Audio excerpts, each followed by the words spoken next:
School ताला दांडरे पिला मद्यप शिक्षकों को बदली दाबी आंदोलन पद्मपुर स्कूल ताला दांडरे पिला एभली एक दृश्य देखा मिली सिलेटपाली रे पद्मपुर उपखंड और बलांगीर जिलार सीमांत अवस्थित सिलटपाली गाँव में शिक्षक अभाव जोगु आज छात्र छात्री और अभिभावक मानकु दांडरे बसी आंदोलन करने पड़ुछि। बुडेन पंचायत अंतर्गत सिलेटपाली उच्च प्राथमिक विद्यालय रे प्रथम रु अष्टम श्रेणी पर्यंत रही एठारे 100 रु अधिक पिला पाठ पढ़ुछंती। सिलेटपाली विद्यालय रे 5 जन शिक्षक शिक्षयित्री रहिथिले हेले एबे एठारे 3 जन शिक्षक शिक्षयित्री रहिछंती किंतु से मानक मध्यरु जणे शिक्षक प्रायतः निशा सेवन सह विलंबरे विद्यालय को आसुछंती तेणु पिलांक पाठ पढ़ारे बाधा उपजुछि। ए विषय रे राजबोड़ासंबर ब्लॉक शिक्षा अधिकारी श्रीजुक्त लोकनाथ भोई को लिखित भाव में जणाइथिले मध्य से कौनसी पदक्षेप नै नथिले तेणु एही शिक्षकों को बदली सह नूतन शिक्षक नियुक्त दाबी रे आज सिलेटपाली विद्यालय ताला बंद करी दांडरे बसी छात्र छात्री और अभिभावक माने आंदोलन करुछंती।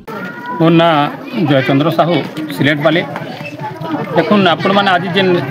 दृश्य देखबार लागि पाउछन जे हमर सिलेटपाली सरकारी उच्च प्राथमिक विद्यालय आज मास्टर नहीं थिबार लगी आज छुआ मैंने भी आज रोड रास्ता बसीछन आमर स्कूल रे 100 रु ऊर्ध्व छात्र छात्री अच्छा वर्तमान 3टा शिक्षक अच्छा प्रथमे तो 5टा टीचर थिले से भितरु जड़े को आम फुलमतीपुर ट्रांसफर कराई आउ जड़े को CRCC तो वर्तमान 3 जन अच्छा से 3 जन भितरु जड़े प्रत्येक दिन आम मद्यपान कर स्कूल जाऊँ कौन सी दिन शिक्षक ड्यूटी नहीं करवार कि से टाइम भी नहीं आसवा तो इथिले आम ब्लॉक बीओ ऑफिस जाकर बीओ के भी अनेक थर जनईछूँ 2-3 मास होगलान आर एप्लिकेशन भी देथिलो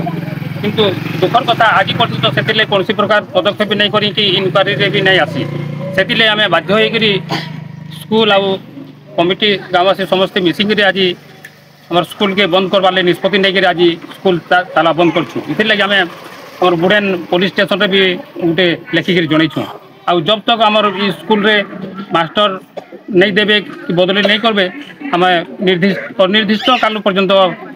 आंदोलन के जारी रखूँ। बरगढ़ रिपोर्ट विश्व विजय न्यूज ओडिशा।